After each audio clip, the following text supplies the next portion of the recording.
कधीच नाही चुकणार तुमचे फेवरेट टीव्ही शोज झी5 सोबत, तेही एकदम फ्री। आदित्य सर ते झोप नाही लागत आहे मला। का एवढं काम करून पण? मग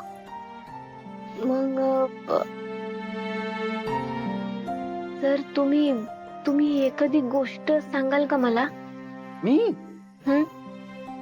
पारू, मी नाही सांगू शकत यार, मी तुझ्यासारखी गोष्ट नाही सांगू शकत। बघा ना, म्हणजे एखादी कुठली बी गोष्ट आठवते का ते?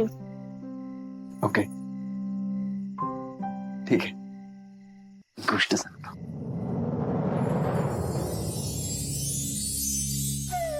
बघ, एक ना एक छोट्या गावातली राजकुमारी असते। ती अचानक एका वेगळ्याच राज्यात जाते। ओके, तिथल्या सगळ्याच गोष्टी खूप नवीन असतात तिच्यासाठी, पण तरी ती तिथे मनापासून रमते, सगळ्या माणसांना आपलं करते। काय जादू असते नेमकी तिच्यातनं कळतच नाही, म्हणजे ती इतकं प्रेम कुठून आणते। त्याच राज्यात ना एक राजकुमार पण असतो। तो या राजकुमारीला बघून असं विचार करतो की कोण आहे अशी मुलगी, वेगळीच आहे। अशी माणसं असतात या जगात, इतकी निरागस, इतकी प्रेमळ, इतकी निस्वार्थ। पारू, जशी आहेस ना तशी खूप छान आहेस, अशीच आनंदी राहा, एकदम मस्त।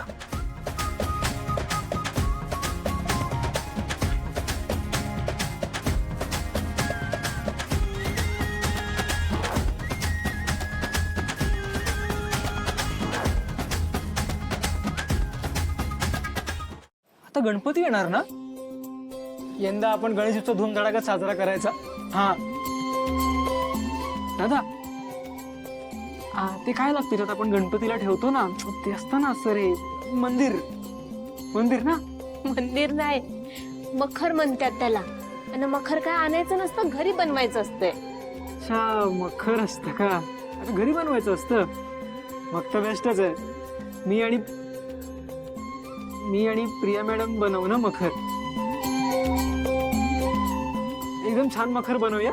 आबासाहेब खुश व्हायला पाहिजे, त्यांचं मन जिंकायचा अजून एक चान्स मिळेल ना आपल्याला।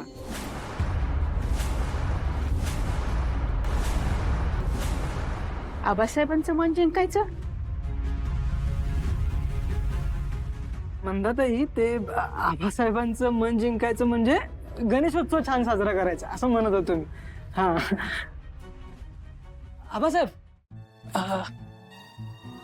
आबासाहेब, ते यंदा गणेशोत्सव साजरा करायचा आहे ना, तर आम्ही मखर बनवतोय। तुम्ही अजिबात टेन्शन घेऊ नका, मखर छानच बनणार, अख्ख्या गावात नंबर 1 मखर असेल आपलं। आणि जरा घर वगैरे पण सजवूया, फुलं वगैरे लावू, सगळीकडून लाईट्स लावू, म्हणजे कसं घरात आल्या प्रसन्न वाटलं पाहिजे, तुम्हाला पण छान वाटेल।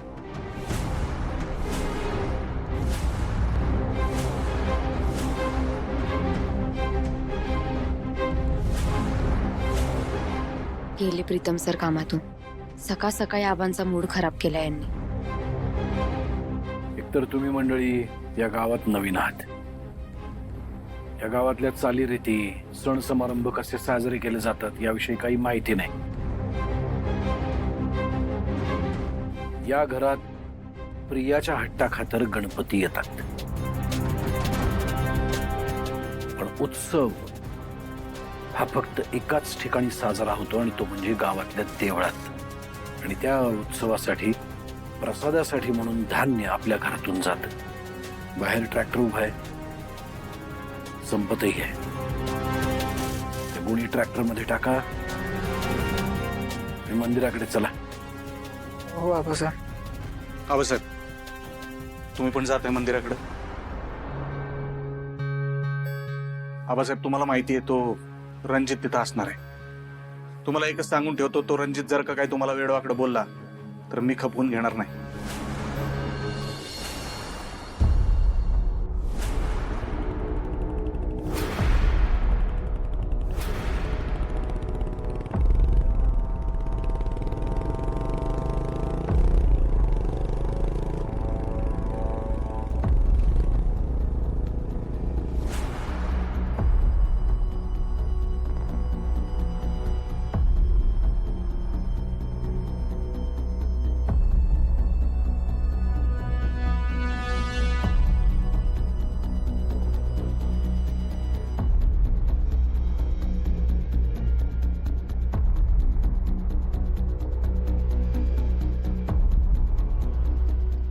थेरडा आला नाही का अजून? नाही आले अजून, येतील आबासाहेब. ए, त्याला आबासाहेब म्हणाल तुझा बाप लागून गेला का तो? हा? सरकार आबासाहेब गावचं मोठं प्रस्त आहे. शिवाय ह्या मंदिराचं ते अध्यक्ष पण आहेत. हा. म्हणून तुम्ही सगळे गावकरी त्याच्या पुढे शेपूट हलवत फिरत असता. हा? आज मी दाखवून देणार आहे तो सयाजीराव भोसले किती खोटारडा माणूस आहे ते. आता तो थेरडा तुम्हाला फसवतो हे लक्षात येत नाही का तुमच्या? रणजितराव आबासाहेबांच्या बद्दल असं बोललेलं आम्ही खपवून नाही घेणार. आणि काय करणार? हा? नीट ऐका, आज तुमच्या त्या आबासाहेबाची इज्जत मातीत मिसळल्याशिवाय राहणार नाही. कळलं? येऊ द्या सयाजी. मंदिर समितीचा अध्यक्ष बदलायचा फैसला आज इथंच होणार. कळलं का?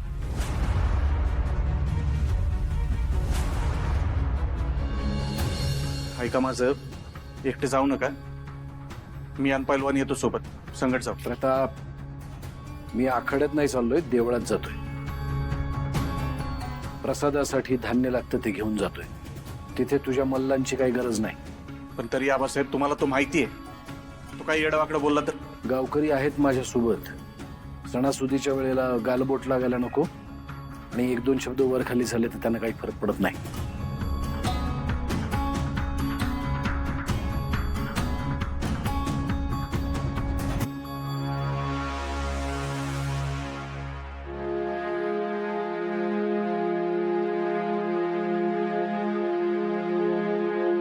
असं काय आता? म्हणजे असे का वागतात आबासाहेब? आता घरात गणपतीचा उत्सव साजरा नाही करायचा म्हणजे आधीपासून असे होते की? आधी आबासाहेब नव्हते असे.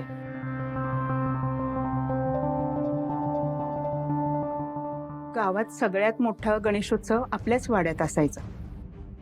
रात्रभर भजनं चालायची, पंक्ती उठायच्या. आबासाहेब स्वतःच्या हातानं मखर बनवायचे. गणपतीची मूर्ती डोक्यावर घेऊन स्वतः यायची. आरत्या म्हटल्या जायच्या, प्रसाद वाटला जायचा, अख्खा वाडा फुलांनी सजवला जायचा. मग अचानक असं काय झालं की गणपतीचा उत्सवच साजरा होणं बंद झालं? मला आठवतंय तेव्हापासून या घरात गणेशोत्सव साजरा असा झालाच नाही. का नाही माहित मला. गणेशोत्सवात तिचा उत्साह सगळ्यात जास्त असायचा. ती गेली आणि वाड्याची रयाच गेली. ती कोण?